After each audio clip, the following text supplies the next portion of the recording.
জল পিপাসা পেতে পেতে ছুটতে ছুটতে অরণ্যের মধ্যে মৃগ শিকার করতে গিয়েছে, বনের মধ্যে। তো বনে কারা থাকে, বসবাস করে কারা? বনে ঋষিরা থাকে। তা ঋষির আশ্রম খুঁজতে খুঁজতে এক ঋষির আশ্রমে গেলেন, সৌমিক ঋষির আশ্রম। যে আশ্রমে যে দেখছেন সৌমিক ঋষি ধ্যান করছেন। আমরা যখন কলি দ্বারা গ্রাসিত হই তখন আমাদের মধ্যে অহংকার থাকে, এই দেখে নেব, বলি কি না? বলে কতজনকেই যে থ্রেড দিয়ে এসেছি, কতজনকে বলেছে দেখে নেব। রাজাধিরাজ মহারাজ বলছে, আমি চক্রবর্তী সম্রাট, স্বয়ং রাজা তোমার দরজায় আসলাম, আমি বিবাসিত, তুমি আমাকে বলবে রাজা কি লাগবে, আর তুমি ধ্যান করছো একবারে, যেদিকে যমরাজা থাকবে ওদিকেই মাথা দেবে, হরি বল। এখন ও ঘরে যমও ঘরে, ও ঘরে যমও ঘরে। যম মনে মনে চিন্তা করছে কি, এ কোন পাল্লাই পড়লাম, সবার প্রাণ নিয়ে চলে যায়। তো ডাক্তার বাবু বলছে কি, সহজে আমার প্রাণ নিতে পারবে না, আমি তো যম ভক্ত। সাক্ষাৎ শ্রীমতী রাধারানী, কলিযুগ পাবন অবতার, অখিল বিশ্ব ব্রহ্মাণ্ডের মহানায়ক, যে চরণ পদ্ম পাওয়ার জন্য কত যোগীগণ যোগ সাধনা করলেন, যে চরণ পদ্ম পাওয়ার জন্য কত ধ্যানী ধ্যান করলেন, শ্রীমতী রাধারানী যে চরণ পাওয়ার জন্য কত কলঙ্ক গায়ে মাখলেন।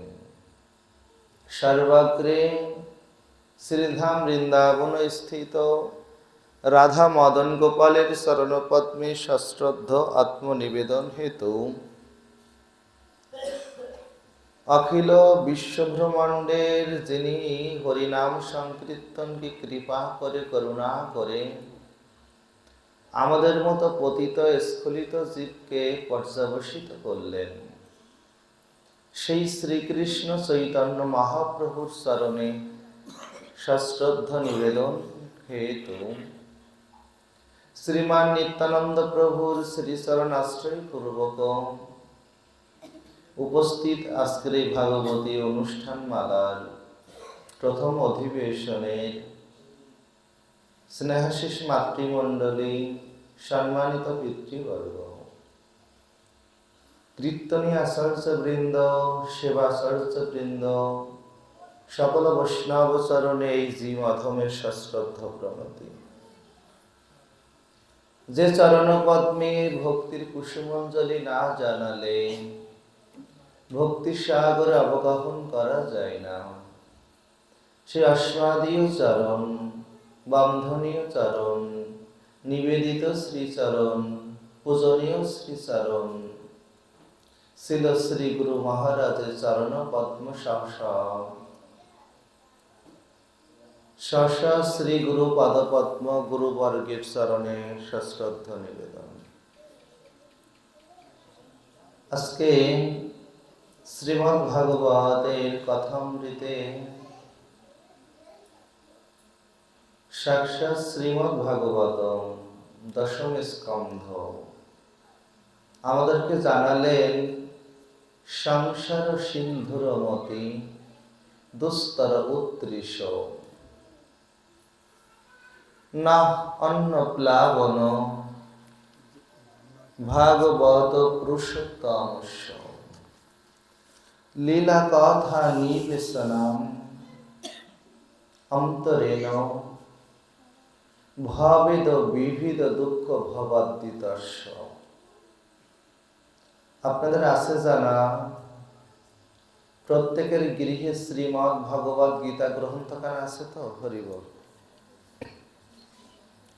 শ্রীমদ্ ভাগবত গীতা সাক্ষাৎ ভগবানের মুখ নিঃসৃত কথা অমৃত, যেখানে 700 শ্লোক আছে, 18টি অধ্যায় আছে।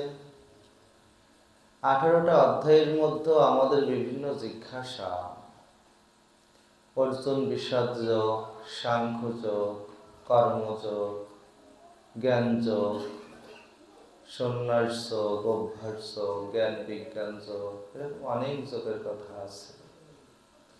কিন্তু সাক্ষাৎ শ্রীমদ্ ভাগবতমের একটি হলো ভগবদ গীতা, যেটি ভগবান সম্বন্ধীয় জ্ঞান, আর আরেকটি হলো শ্রীমদ্ ভাগবত অমল পুরাণ, যেটি ভগবানের মুখ নিঃসৃত কথা নয়, যেটি ভগবান নিজে বলেননি, ভক্ত মুখে ভগবান কৃপা করে করুণা করে তার লীলা রসগুলোকে তিনি আস্বাদন করবার জন্য শ্রীমদ্ ভাগবত অমল পুরাণখানা মহামুনি বেদব্যাস কর্তৃক লিখিত হলো। হরিবল। এই শ্রীমদ্ ভাগবত মহাপুরাণ শাস্ত্র বললেন, যার ঘরে একখানা ভাগবত থাকে, ভগবান তার গৃহে শ্রীমতী রাধারানীর সহিত অবস্থান করে। হরিবল। যার ঘরে শ্রীমদ্ ভাগবত গীতা আছে, যার গৃহের মধ্যে শ্রীমদ্ ভাগবত আছে, তার গৃহের মধ্যে ভগবান অবস্থান করে। সাক্ষাৎ ভগবান বললেন, একটা গোবৎস বাছুর যেমন তৃষ্ণার্ত হলে দুগ্ধ পান করার হেতু তার মায়ের দিকে তাকিয়ে থাকে, যার গৃহে শ্রীমদ্ ভগবত গীতা পাঠন পঠন শ্রবণ কীর্তন হয়, সাক্ষাৎ ব্রজেন্দ্র নন্দন নন্দের নন্দন ঈশ্বর পরম কৃষ্ণ সচ্চিদানন্দ বিগ্রহ অনাদের আদি রাধে গোবিন্দ সর্ব কারণের কারণাম, তিনি সাক্ষাৎ সেই গৃহের মধ্যে অবস্থান করেন। হরিবল। এই সেইসা কৃপা বলেন, কৈসন রাধা প্রেমা, কৈসন মধুরিমা, কৈসন তোহা প্রেমে ভোর। কোথায় গেলে শ্রীমতী রাধারানীর প্রেম পাওয়া যাবে, কোথায় গেলে মধুরিমা, মধুর মধুর অমৃত তত্ত্ব পাওয়া যাবে, আর কোথায় গেলে সেই হরিনাম কৃষ্ণ নাম বদনে উচ্চারণ করে প্রেমানন্দে নিতাই গৌর হরিবোল বলতে বলতে কোথায় গেলে সেই আনন্দ পাওয়া যাবে।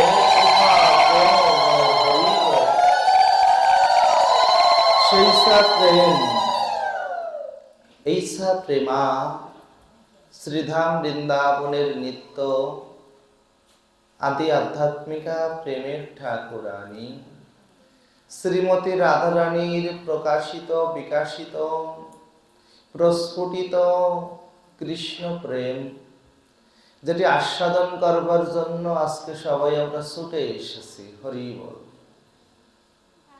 শ্রীমদ্ ভাগবত কি? এই শ্রীমদ্ ভাগবতের 18,000 শ্লোক আছে। কত হাজার? 18,000 শ্লোক আছে।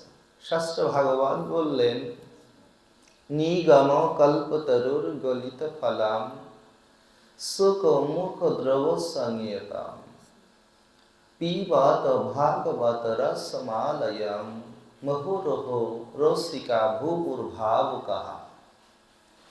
নিগম শাস্ত্র কি? বললেন, যত বেদাদি শাস্ত্র আছে, আপনাদের আছে জানা, সনাতন শাস্ত্রের প্রাচীন গ্রন্থ হলো বেদ। এই বেদ আমরা পড়তেও জানি না, বা বেদটাকে এমন ভাবে বিকশিত করা হয়েছে, আমাদের অনেক ব্রাহ্মণ সমাজ বলে থাকেন শূদ্র আদি বা স্ত্রীদিগকে বা অন্যান্য জাতির বেদ পড়া নিষেধ।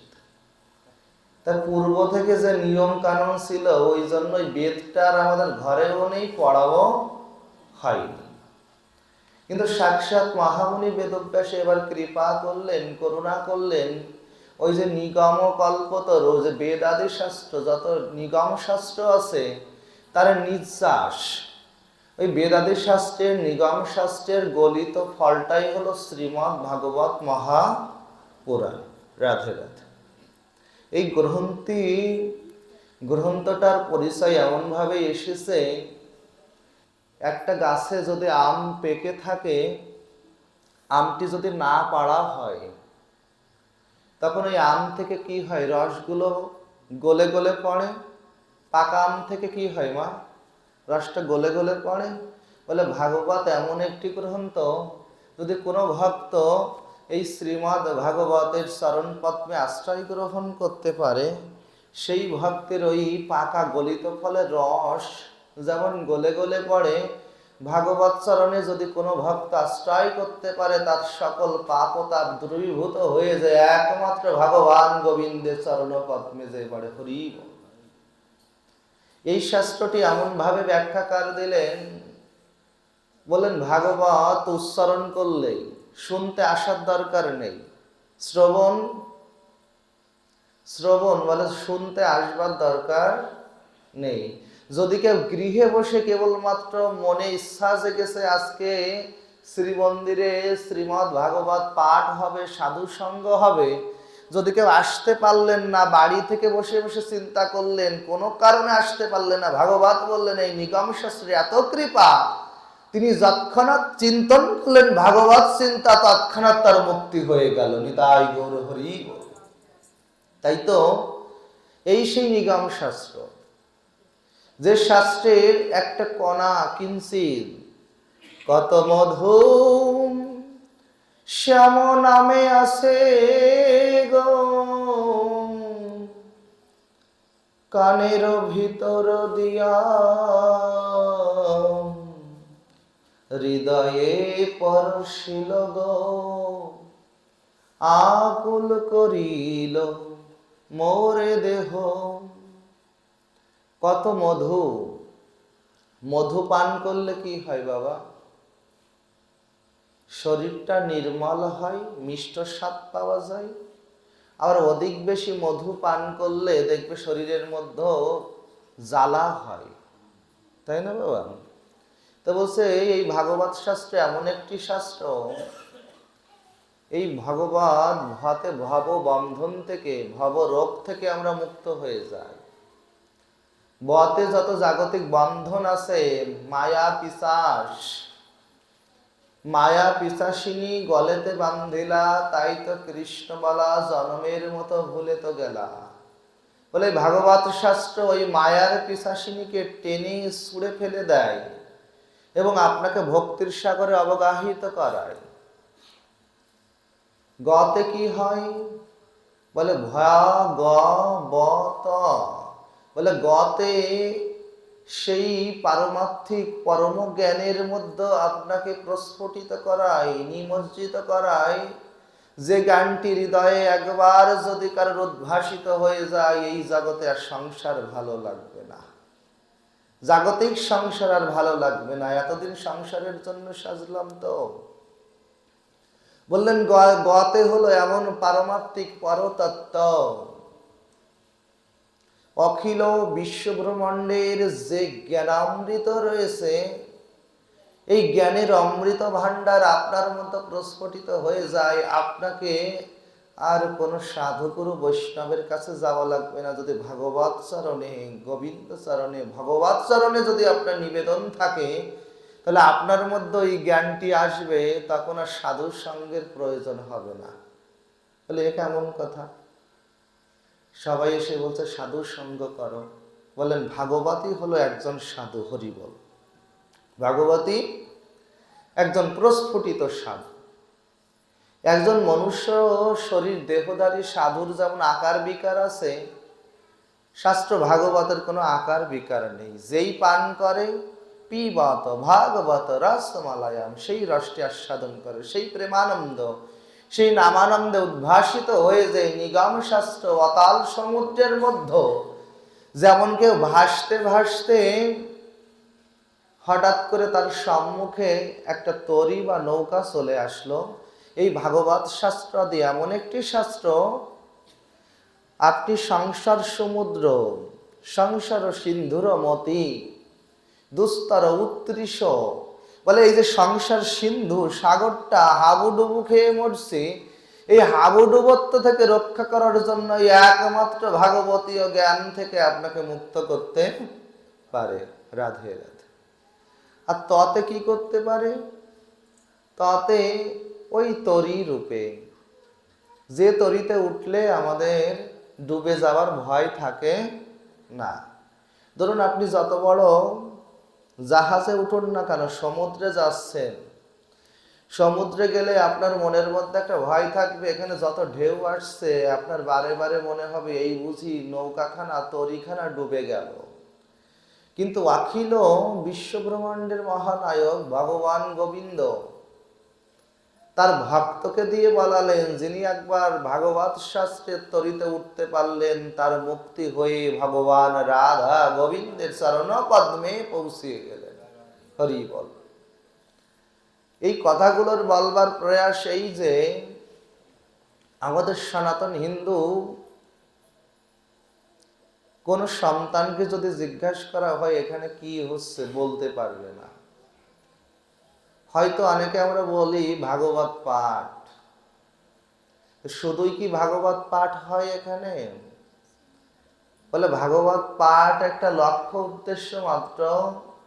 এই ভাগবতীয় বার্তা বা ভাগবত পাঠ দেওয়াও হয় আমরা প্রত্যেকেই যেন ভাগবত রূপ তরি বা নৌকাখানায় উঠতে পেরে প্রেমানন্দে হরি বল বলতে পারি, আমরা হরিনামে আশ্রয় গ্রহণ করতে পারি, আমরা কীর্তনানন্দ শ্যামানন্দ নবানন্দ থাকতে পারি। হরি বল।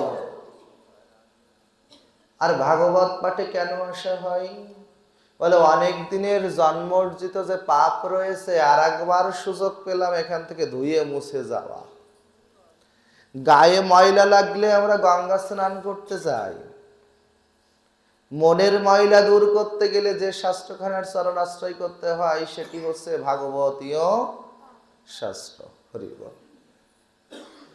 আর মনের ময়লা গায়ের ময়লা পরিষ্কার করার জন্য আমরা যেমন সাবান শ্যাম্পু ডিটারজেন্ট বিভিন্ন কিছু ওয়াশ ব্যবহার করি, আরে ভাগবত শাস্ত্রে আশ্রয় করতে গেলে সর্বাগ্রে যেটি প্রয়োজন, আপনার ওই ময়লা পরিষ্কার করার জন্য কোনো একটা সঙ্গকে আশ্রয় করতে হবে।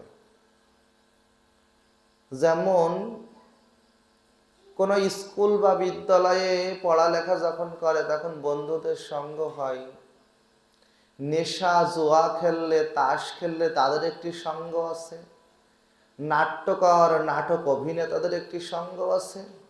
যদি কেউ শ্রীমদ্ ভাগবতের চরণে আশ্রয় গ্রহণ করতে পারে তাহলে সাধুর সঙ্গ করতে হবে। হরি বল। আর এই সাধুর সঙ্গে এসে আজকে আমাদের আস্বাদনের বিষয়বস্তু এই, কেন সাধু সঙ্গ করতে হয়। আপনাদের আছে জানা, সাধু সঙ্গ সর্বশাস্ত্রিকয়, লবমাত্র সাধু সঙ্গ সর্ব পাপের ক্ষয়। যদি কেউ কিঞ্চিত সাধু সঙ্গ করতে পারে তাহলে সর্ব পাপ থেকে তার মুক্তি হয়ে যায়। কেন? কারণ সাক্ষাৎ মহারাজ পরীক্ষিত, যিনি চক্রবর্তী সম্রাট, এ জগতে তার প্রজার অভাব নেই, এ জগতে তার ধন সম্পদ টাকা পয়সার অভাব নেই, এ জগতে তার দাস দাসীর অভাব নেই, তাহলে সম্পত্তির অভাব নেই, ঐশ্বর্যের অভাব নেই, দাস দাসীর অভাব নেই। মহারাজ পরীক্ষিত তবুও যখন কাল কলি প্রবংশ, আমরা সাধু সঙ্গ থেকে বিপদগামী হয়ে যায় তিনটি কারণ। একটি হলো কাল, একটি হলো কলি, আর একটা হলো প্রবঞ্চ। কাল কেমন? বলে আপনার কিছু সময় যায় খারাপ সময়, ওই কালটা সময়টি আপনাকে এমনভাবে জড়জাগতিক সংসারের মধ্যে নিমজ্জিত করে রেখেছে আপনি চাইলেও ভাগবত সঙ্গে আসতে পারছেন না। সবার কি কৃপা হয়? এই গ্রামে আরো অনেক মানুষ আছে না বাবা, সবাই কি এসেছে? বলে সবার কৃপা হয়নি, সময় থাকলেও কৃপা হবে না। বলে ওই কলিরূপ মায়ারূপ কলি আপনাকে আটকে ধরবে, যাস না ওদিকে, ওদিকে গেলে ওর থেকে বাড়ি বসে জাগতিক সংসার কর। বলে কাল কলি প্রবঞ্চটা কেমন? বলে প্রবঞ্চটা আপনি আসলেন, কিন্তু আপনার সঙ্গে এমন কোনো ঘটনা ঘটে গেল, আপনি বিপদগামী হয়ে আর একদিক চলে গেলেন। আপনি সাধু সঙ্গ করবেন বলে মন্দিরের উদ্দেশ্যে আসলেন, এমন একটি কাজ পড়ে গেল, ওখান থেকে আবার অন্যদিকে ফিরে যেতে হলো। বলে এই কাল কলি প্রবঞ্চ আপনাকে আটকিয়ে ধরে, সাধু সঙ্গ করতে দেয় না। কারণ কেউ ভক্ত হোক, কেউ হরিনাম করুক, কেউ সাধুর সঙ্গ করুক, কেউ সাধুর সঙ্গে এসে ভাগবত অবগাহন করুক, এই কলি মহারাজ ইনি চান না। সাক্ষাৎ রাজাধিরাজ মহারাজ পরীক্ষিত তিনি যেদিন মৃগয়ায় গেলেন হরিণ শিকার করতে, যে দেখছেন আজকে ধর্মরূপে একটি অশ্ব ঘোড়া, যার 3 পা নষ্ট হয়ে গিয়েছে, 1 পা আছে। কলিতে কি বাবা, 3 ভাগ মিথ্যা আর 1 ভাগ সত্য। আমরাও পথ চলার ক্ষেত্রে দেখবেন, আমরাও 3 ভাগের বেশি মিথ্যা কথা বলি আর একটু একটু সত্য কথা বলি। হরিবল। ওই রূপ যখন দর্শন করলেন, উনি আস্তে আস্তে যে রাখাল ভাইয়ের কাছে জিজ্ঞাসা করলেন, রাখাল ভাই, তুমি মৎস্যটা ঘাস খাচ্ছে, তৃণ খাচ্ছে, তুমি পিছন থেকে পিটাচ্ছ কেন? বলে আমি সাক্ষাৎ কলি মহারাজ। এই জগৎ সংসারে যদি কেউ ধর্ম করে, যদি কেউ অধর্ম করে, প্রত্যেককে আমি পিটিয়ে আমি পরিচালনা করি। হরিবল। মহারাজ পরীক্ষিতকে বলছেন, আপনি রাজা, আপনার সোনা গহনা সম্পদ রাজ্য অধিকারের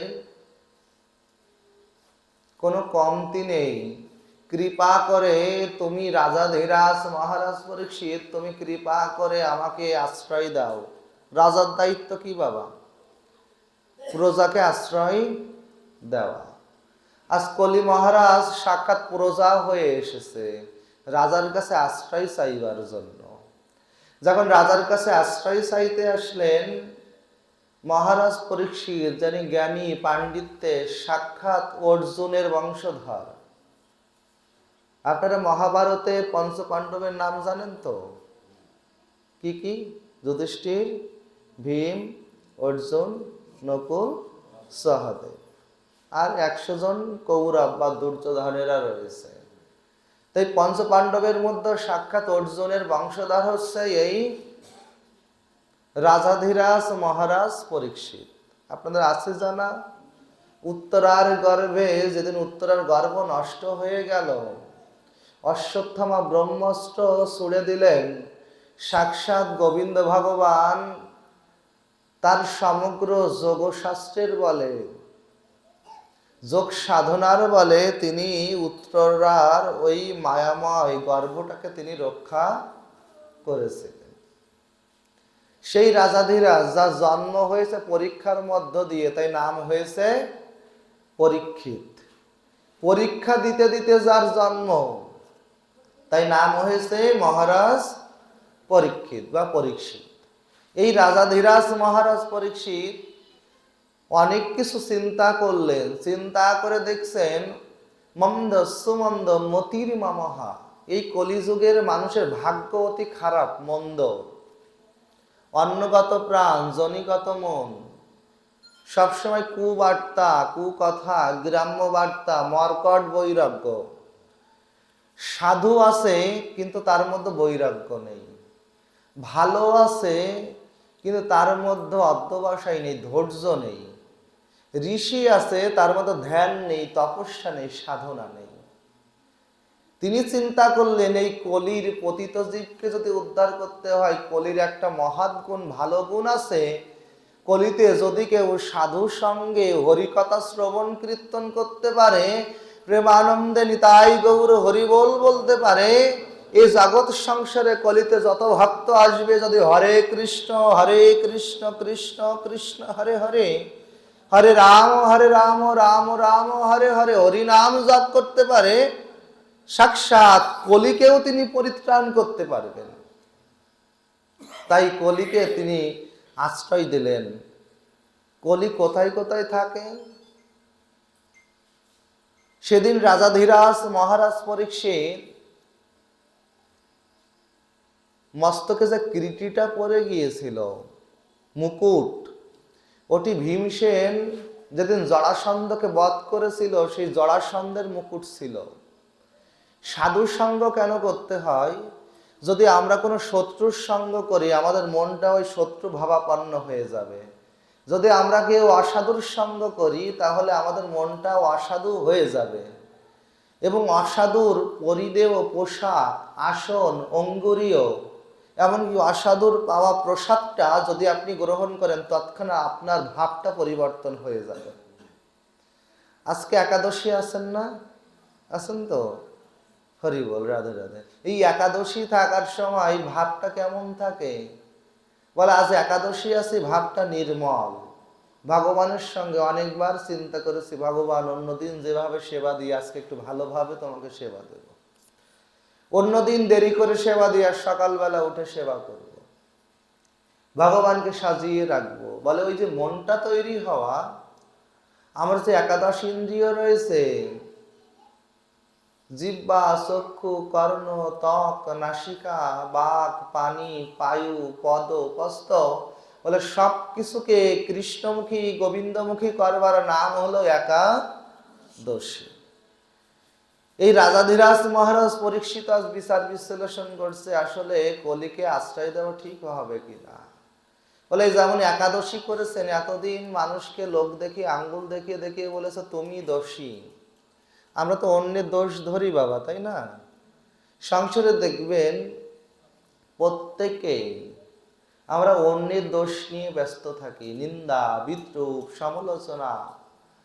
বলে একাদশী করার উদ্দেশ্য হলো এই 15টা দিন আমার ইন্দ্রিয়গুলো কৃষ্ণ ভক্তির বিপদগামী ছিল, ওটি সাধুর সঙ্গ হয়নি। আজ একাদশী ব্রত পালন করলাম, আমার এই 10 ইন্দ্রিয় আর একাদশ ইন্দ্রিয় হলো মন, প্রত্যেকটা ইন্দ্রিয়গুলোকে গোবিন্দ চরণে ওম গোবিন্দায় নমঃ বলে নিবেদন করব, হরি বল। তার জন্য একাদশী করতে হয়। একাদশী মানে শুধুমাত্র ওই সাবু খাওয়া বা ফল খাওয়া, শুধু খাওয়া দাওয়া নয়। একাদশী মানে ইন্দ্রিয়গুলোকে সচল করা। দেখবেন অনেকদিন একটা মেশিনারিজ, লোহা মেশিনারিজ, মেশিন যদি ফেলে রাখা হয় কি হয়? মরিচা পড়ে না? লোহাটা ক্ষয়ে ক্ষয়ে যায়। এই জড়জাগতিক সংসারের মধ্যে আমার এই দেহটা পতিত হতে হতে এই দেহের ময়লা হয়ে গিয়েছে। এই দেহের প্রত্যেকটা ইন্দ্রিয়ের ময়লাগুলো পরিষ্কার করার জন্য একাদশী মানে নিজেই নিজের দোষ ত্রুটিগুলোকে সংশোধন করার নামই হলো একাদশী, হরি বল। একাদশী মানে শুধুমাত্র, অনেকে বলতে পারেন একাদশী মানে রুটি খাওয়া, একাদশী মানে সাবু খাওয়া। আমাদের সনাতন ধর্মের আমরা শুধু খাওয়া দাওয়ার মধ্যেই নিয়ে গেলাম। খাওয়া দাওয়া আসবে। একাদশী অর্থ হলো আগে 2 মালা জপ করতাম আর 4 মালা জপ করব। একাদশী মানে আগে চোখ দিয়ে এই জাগতিক সংসারে বিভিন্ন কিছু দর্শন করতাম, আজকে এসে মন্দিরে আমার রাধা গোবিন্দকে দর্শন করব। একাদশী মানে হস্ত দিয়ে একাদশীর দিনে সে সাধুগুরু বৈষ্ণবকে চরণ ধুলি নিয়ে আমার মস্তকে নেব, চরণ ধুলা অঙ্গে মাখবো। একাদশী মানে সাধুকে আলিঙ্গন করব। একাদশী মানে আমার সকল ইন্দ্রিয়কে প্রেমানন্দে শ্রী গুরু বৈষ্ণব গোসাই বলে সেই শ্রী গুরুদেবের চরণ পদ্মে আত্মনিবেদন করব। একাদশী বলতে শুধুমাত্র খাওয়া দাওয়া নয়, হরি বল। আপনারা সবাই একাদশী পালন করেন তো? যদি কৃষ্ণ মন্ত্রে দীক্ষা নেন তাহলে অবশ্যই একাদশী পালন করবেন। মহাপ্রভুর সিদ্ধান্ত আছে। শাস্ত্র শ্রী শ্রী চৈতন্য চরিতামৃত সিদ্ধান্ত দিলেন, দীক্ষা, পৃচ্ছা, সমৃদ্ধ শিক্ষা, মধ্যলীলার মধ্য, ধাত্র, অশ্বত্থ, গো, ব্রাহ্মণ, বৈষ্ণব সেবন, আর একাদশ উপবাস, সাধু মার্গে অনুগমন। কি কি করতে হবে? বলে দীক্ষা নিতে হবে, পৃচ্ছা মানে শ্রী গুরুদেবকে জিজ্ঞাসা করতে হবে আমার কিসে ভজন হবে, কিসে সাধুর সঙ্গ হবে, কিসে আমার মুক্তি হবে। আমাদের সমাজে বেশিরভাগ লোক ওই শ্রী গুরুদেবের দীক্ষাটা হয় কিন্তু তারপরে আর গুরুদেবের সঙ্গে কোনো সংযোগ থাকে না। বলে একাদশী অর্থ হলো গুরুদেবকে একবার ফোন করে বলুন, বাবা যেহেতু এখন ফোনের যুগ, আগে তো হেঁটে হেঁটে গুরু দর্শন করতে যেতে হতো, এখন তো সাক্ষাৎ মোবাইলের পাতাটা বের করে সার্চ করলে শ্রী গুরুদেবের ছবি, তার শ্রীবদন থেকে হরি কথা সাধু সঙ্গ আপনা আপনি হয়ে যাচ্ছে। একাদশী মানে এই কয়টা দিন যে সময়টিকে অপব্যবহার করেছি, আজকে সময়গুলোকে সুব্যবহার করব। এই জন্য একাদশী ব্রত পালন করতে হয়। হরি বল। আজকে রাজা ধীরাজ মহারাজ পরীক্ষিত তিনি কলিকে তার কৃতি মস্তকের উপর আশ্রয় দিলেন। যখন মস্তকের উপর আশ্রয় দিলেন, বলে কলির এমন ধর্ম সংসার সিন্ধুর মতি দুস্তর উত্তৃষ। এই দুস্তর মরু সংসারে কলি মহারাজ আরো গ্রাসিত করে ফেলবে। কলির ভাবটাই হলো আপনাকে বিপদগামী করা। কামিনী কাঞ্চন হৃদয় রঞ্জন তাহাতে মগ্ন থাকো, অদিশ তোমার কি দশ ঘটেছে তাহার কি খবর রাখো। আপনি শুধুমাত্র এই জড়জাগতিক সংসারে কামিনী কাঞ্চন, গৃহে সুন্দর বধূ আছে তার সংসার করলেন, কাঞ্চন ভালো সোনা গয়না পরে সেজে গুজে বসে থাকলেন, হৃদয় রঞ্জন করলাম যা আমার মুক্তি দিতে পারে না, যা আমার জড়জাগতিক বন্ধন বাধা সৃষ্টি করে, বলে এমন কিছুকে আমরা আশ্রয় করলাম।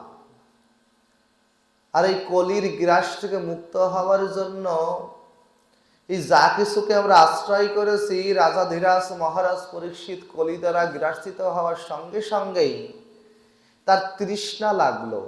বলে আমরা কলি দ্বারা গ্রাসিত কেমন করে বুঝবো?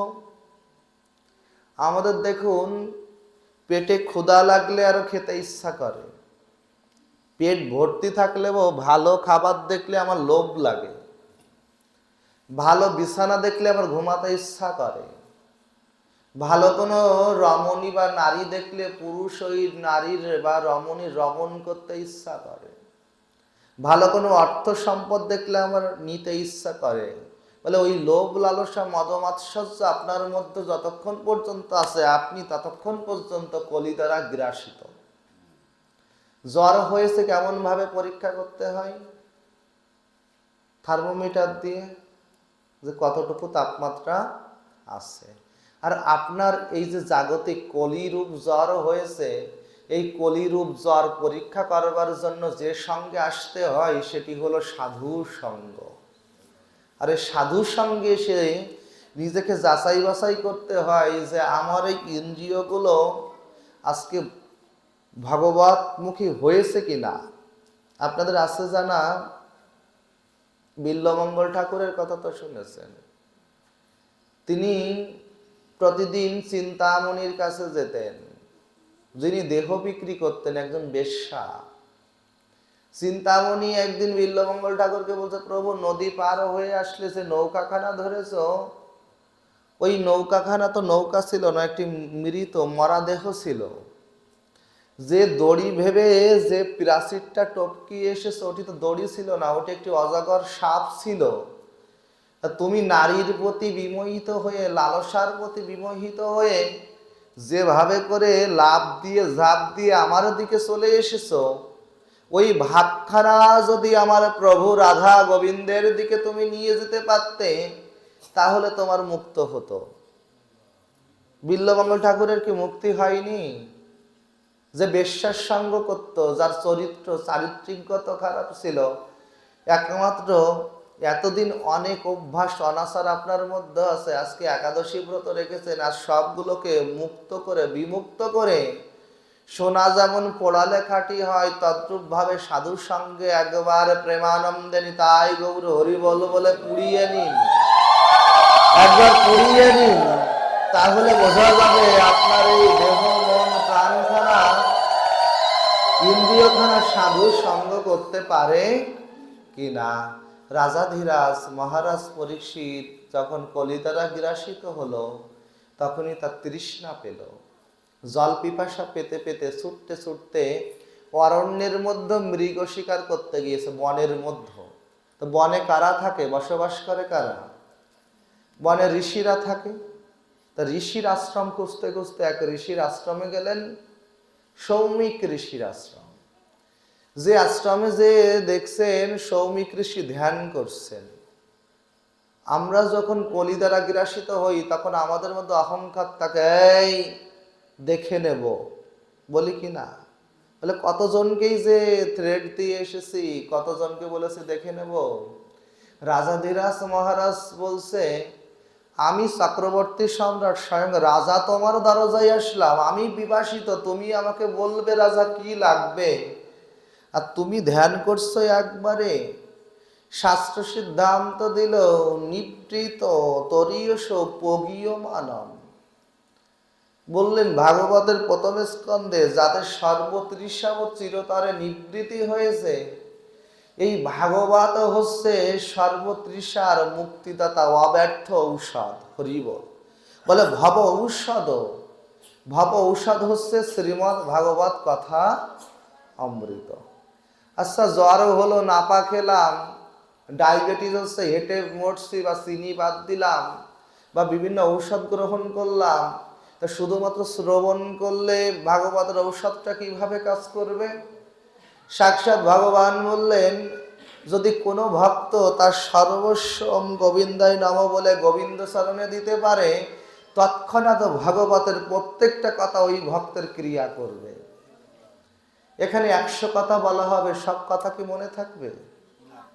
মনে থাকবে না। কিন্তু বলে জ্বরটা সারতে যেমন ঔষধ খাওয়ার সঙ্গে সঙ্গে কিছুক্ষণ পরে ক্রিয়া করেছে, আর এটি শ্রবণাং মঙ্গলাম, শুনলেই তৎক্ষণাৎ জীবের মঙ্গল হয়ে যায়। আজকে যখন পিপাসান্বিত হয়ে গেলেন, দরজার সামনে দেখছে একটা মরা সর্প শুয়ে আছে, মরা সাপ। মরা সাপটা নিয়ে ঋষির গলে ঝুলিয়ে দিলেন। যে ঋষিবরের গলায় ঝুলিয়ে দিয়েছে, ঋষিবরের ধ্যান ভেঙে গেল। ঋষিপুত্র শৃঙ্গিরি তিনি নদী তটে খেলা করছেন। আমাদের শাস্ত্র ভাগবত বললেন, পিতার অপমানও হয়েছে, নদী তটে পুত্র জানতে পারলো কি করে? বলে পিতার সঙ্গে পুত্রের যে টান রয়েছে, পিতার যদি অপমান হয়, পুত্রের কর্তব্য কি? ওই পিতাকে রক্ষা করা। অনেকে ধরুন সাধু হলো, হরিনাম করে বেড়ায়, সাধুর বেশভূষণ ধরলো, কিন্তু পিতা মাতাকে সেবা করে না, ধর্ম হবে তো বাবা? ধর্ম যদি করতে হয়, বৃক্ষের গাছের গোড়ায় জল দিতে হবে, ডালপালায় জল দিয়ে লাভ নেই। আমি এমন এক জায়গায় গেলাম, আমাদের খুলনা পাইকগাছাতে, উনি খুব সাধু, ভালো একটা কলেজের প্রফেসর, প্রসাদ ভুজি, কিন্তু পিতা মাতাকে রেখেছে কাঙাল করে, ভিখারির মতো, খেতে দেয় তো দেয় না। অথচ বাইরের সাধুরা আসলে খুব ভালো সেবা শুশ্রূষা, ভালো কিছু রান্না বান্না করে দেয়। কিন্তু পিতামাতার অবস্থা দেখে আমরা কথা বলতে বাধ্য হলাম, যে সেবাটা আমাদের দিলেন, এই সেবাটা যদি আপনি আপনার পিতামাতাকে আগে দিতেন, তাহলে বৈষ্ণব কি বাইর থেকে খুঁজে আনা লাগতো? বৈষ্ণব তো আপনার ঘরেই আছে। তো রাজাধিরাজ মহারাজ পরীক্ষিত সৌমিক ঋষির গলায় মৃত সর্প ঝুলিয়ে দিয়েছে। ঋষি শৃঙ্গিরি এমনি জানতে পারলেন পিতাকে অপমানিত করা হয়েছে, ধ্যান ভঙ্গ করা হয়েছে। সঙ্গে সঙ্গে নদী তট থেকে জল নিয়ে ব্রহ্ম মন্ত্রপুত করে ব্রহ্ম শাপ দিলেন, ঋষিবর,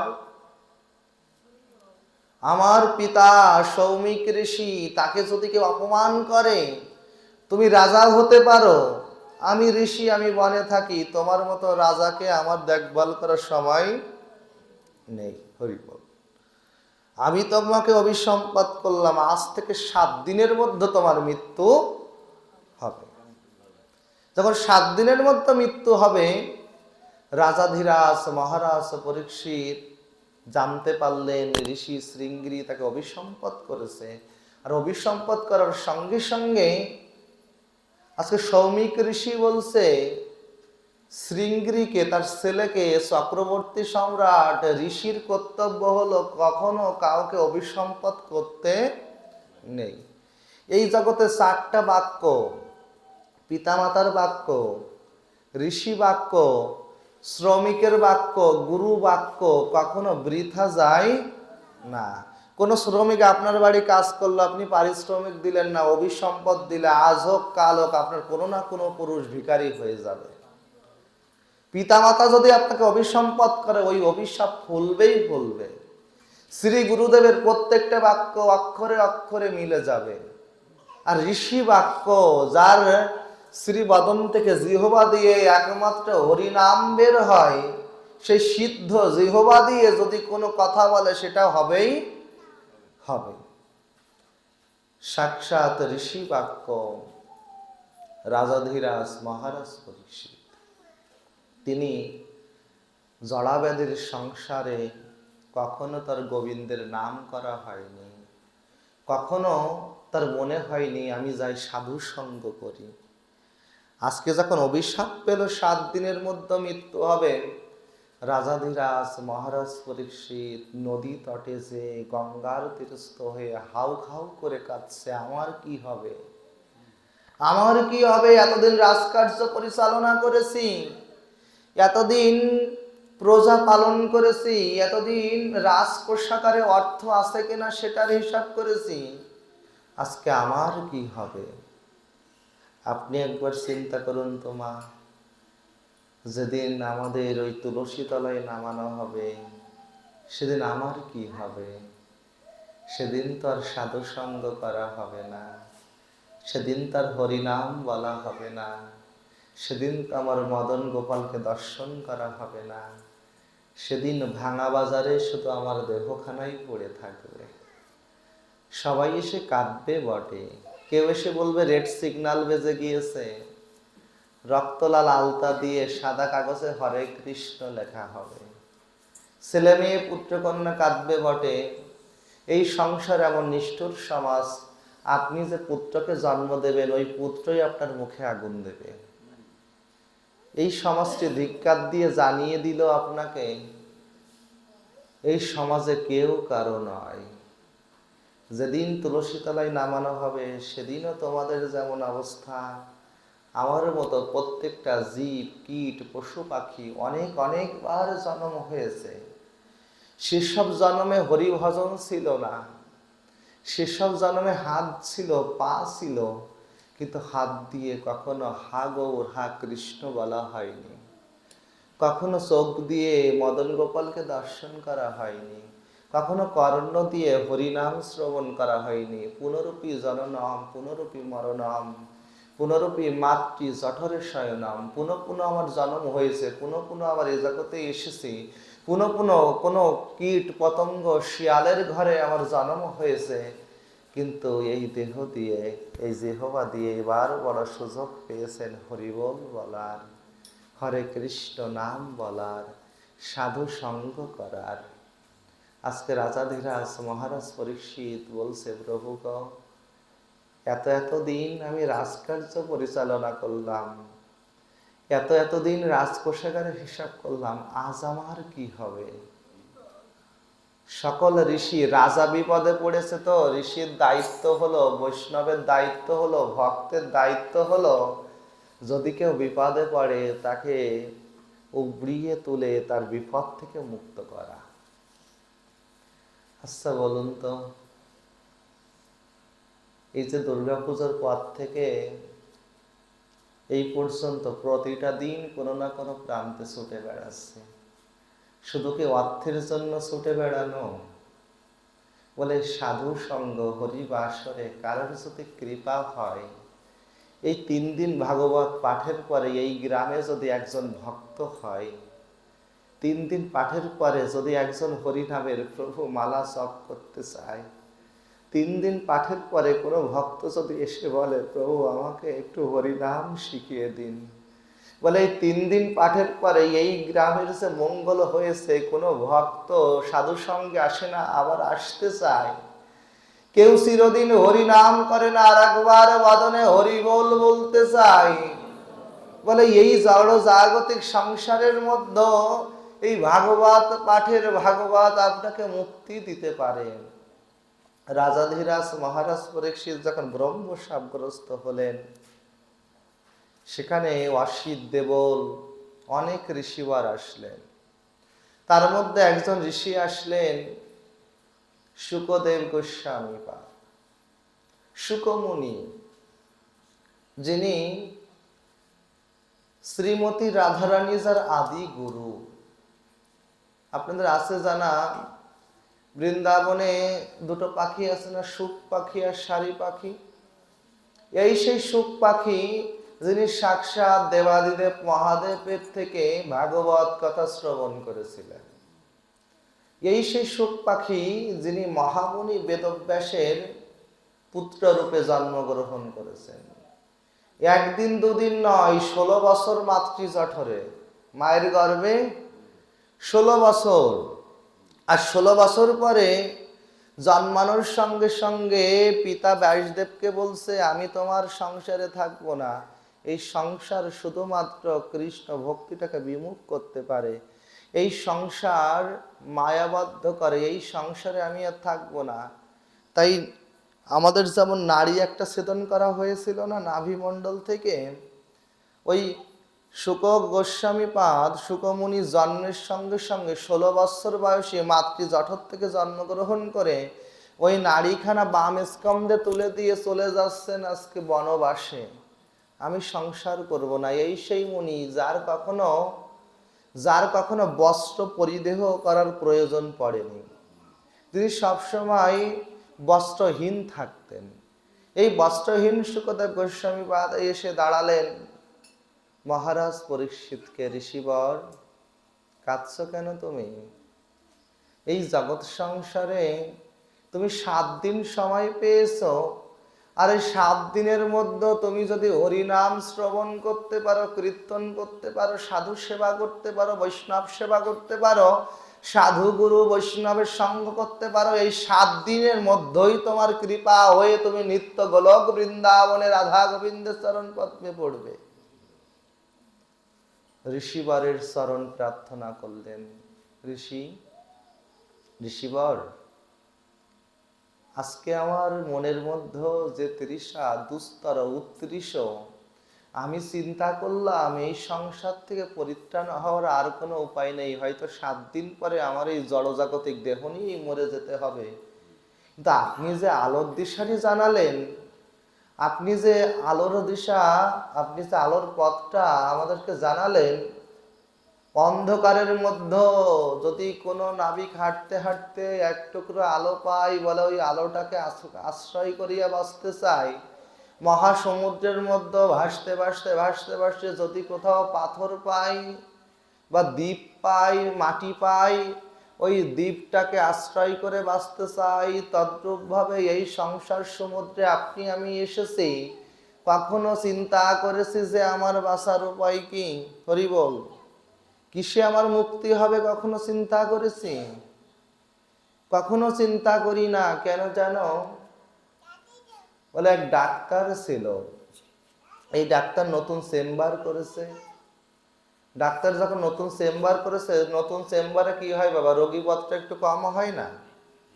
তো যখন রোগীপত্র কম হয়ে যায়, ওই ডাক্তার বাবু তার এক উকিল বন্ধুর কাছে যায়, জিজ্ঞাসা করছে, বন্ধুরে ভালো চেম্বার দিলাম কিন্তু রোগী তো হয় না। হরি বল। তোর বন্ধু উকিল বন্ধু বলছে, শোন, এই রোগী বাঁচা মরার হাত হলো যম রাজার। তুই একটা কাজ করিস, কাল থেকে যমের পূজা করিস।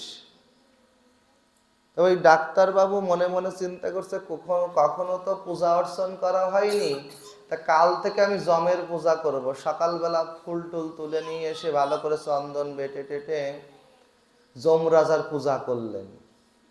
2-3 দিন পূজা করার সঙ্গে সঙ্গে যমরাজ মনে মনে চিন্তা করছে, এই জগতে সবাই আরো গালাগালি দেয় যে তুই যমের বাড়ি যা, বলি কিনা, বা বলে তুই তোকে কি জমেও নেই না, বা জমেও কি তোকে দেখে না।